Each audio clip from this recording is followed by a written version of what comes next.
ലോകത്തിൻ്റെ വിവിധ കോണുകളിൽ ഭാരതീയ സംസ്കാരത്തിൻ്റെയും ഭാഷയുടെയും പെരുമ വിളിച്ചോതിക്കൊണ്ട് വിശ്വ ഹിന്ദി ദിവസ് ആഘോഷങ്ങൾ നടന്നു വരികയാണ്. പ്രവാസ ലോകത്തെ ഏറ്റവും വലിയ ഇന്ത്യൻ സമൂഹങ്ങളിലൊന്നായ കുവൈറ്റിലും ആഘോഷങ്ങൾ അതിഗംഭീരമായി തന്നെ നടന്നു. 10 ലക്ഷത്തിലധികം ഇന്ത്യൻ പ്രവാസികൾ വസിക്കുന്ന കുവൈറ്റിലെ ഇന്ത്യൻ എംബസി ഓഡിറ്റോറിയമാണ് ഈ സാംസ്കാരിക സംഗമത്തിന് വേദിയായത്. കേവലം ഒരു ഭാഷാ ദിനാചരണം എന്നതിലുപരി ഇന്ത്യയും കുവൈറ്റും തമ്മിലുള്ള സാംസ്കാരിക ബന്ധത്തിൻ്റെ ആഴം വ്യക്തമാക്കുന്നതായിരുന്നു ഈ ചടങ്ങ്. പ്രവാസ ലോകത്തെ ഇന്ത്യൻ കരുത്ത് വിളിച്ചോതി കുവൈറ്റിൽ ലോക ഹിന്ദി ദിനം ആഘോഷിച്ചു. കുവൈറ്റിലെ ഇന്ത്യൻ എംബസിയുടെ ആഭിമുഖ്യത്തിൽ നടന്ന ചടങ്ങിൽ 100 കണക്കിന് വിദ്യാർത്ഥികളും അധ്യാപകരും പങ്കെടുത്തു. ഹിന്ദി ഭാഷയുടെ ആഗോള പ്രാധാന്യം വിളിച്ചോതിയ ചടങ്ങിൽ സാംസ്കാരിക പ്രകടനങ്ങളും ശ്രദ്ധേയമായി. हिंदी केवल भाषा नहीं, यह हमारी जीवन की गति है, हमारी सोच का दर्पण है और हमारी पहचान की चमक है.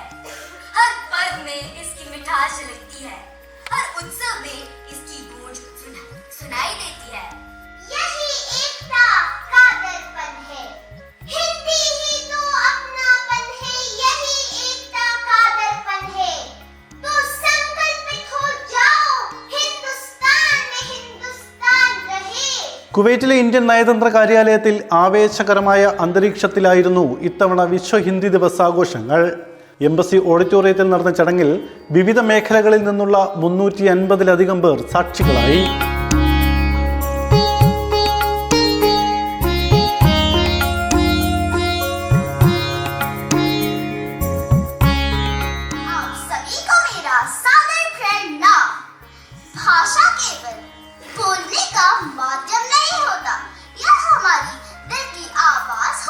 ഹിന്ദി ഭാഷയോടുള്ള താല്പര്യം വളർത്തുന്നതിനായി കുവൈറ്റിലെ 25 CBSE സ്കൂളുകളെ ഉൾപ്പെടുത്തിയാണ് മത്സരങ്ങൾ സംഘടിപ്പിച്ചത്.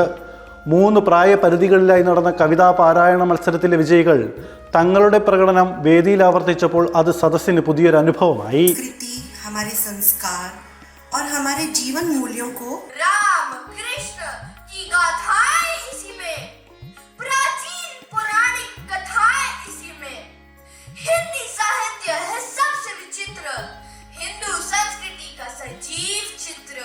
പ്രധാനമന്ത്രി നരേന്ദ്രമോദിയുടെ സന്ദേശം വായിച്ച അംബാസഡർ പരിമിത ത്രിപതി കുവൈറ്റിലെ ഇന്ത്യൻ പ്രവാസികൾ ഹിന്ദി ഭാഷയ്ക്കും സംസ്കാരത്തിനും നൽകുന്ന പിന്തുണയെ പ്രശംസിച്ചു. ഭാരതത്തിന്റെ പൈതൃകം കാത്തുസൂക്ഷിക്കാൻ ഇത്തരം ആഘോഷങ്ങൾ അനിവാര്യമാണെന്ന് അവർ ഓർമ്മിപ്പിച്ചു. आदरणीय प्रधानमंत्री जी बोले हैं कि भारत की भाषाई समृद्धि पर हर भारतवंशी को गर्व है.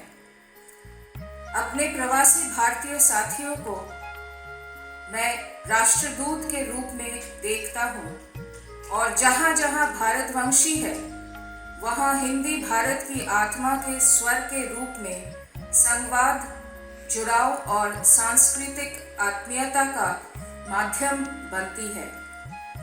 हिंदी केवल एक भाषा मात्र नहीं है, बल्कि भारत की संवेदना, संस्कार और चिंतन को विश्व तक पहुँचाने वाली ഈ ആഘോഷത്തിന്റെ മറ്റൊരു പ്രത്യേകത ഹിന്ദി ഭാഷയോട് താല്പര്യം പ്രകടിപ്പിച്ച 4 കുവൈറ്റി പൗരന്മാരെ ആദരിച്ചു എന്നതായിരുന്നു.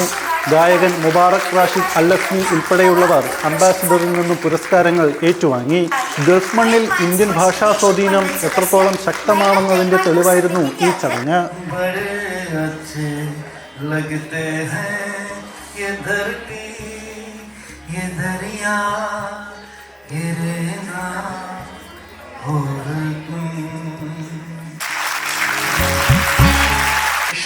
इंशाल्लाह से और लोग मेरे दोस्त हैं सब इंडिया प्यार करता है. जय हिंद. प्राउड हो अपने आप से कि मेरा हाफ जो है इंडिया को, क्योंकि मेरे मम्मी इंडिया से है, हैदराबाद.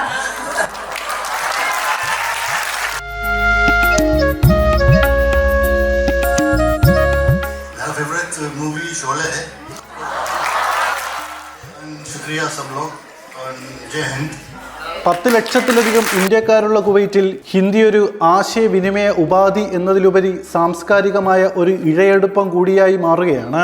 സ്കൂൾ കുട്ടികൾ മുതൽ വിദേശ പൗരന്മാർ വരെ ഈ ആഘോഷത്തിൽ പങ്കുചേർന്നത് ഹിന്ദിയുടെ ആഗോള സ്വീകാര്യതയാണ് വ്യക്തമാക്കുന്നത്.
जहाँ कहीं एकता अखंडित, जहाँ प्रेम का स्वर है, देश देश में वहाँ खड़ा भारत.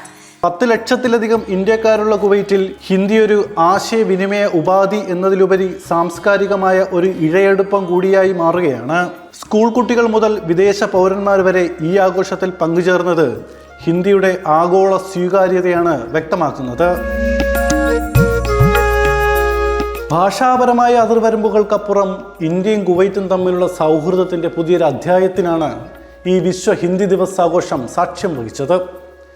വരും തലമുറയ്ക്ക് നമ്മുടെ സംസ്കാരവും ഭാഷയും കൈമാറുന്നതിൽ പ്രവാസി സമൂഹവും വിദ്യാലയങ്ങളും നൽകുന്ന സംഭാവനകൾ വിലമതിക്കാനാവാത്തതാണ്.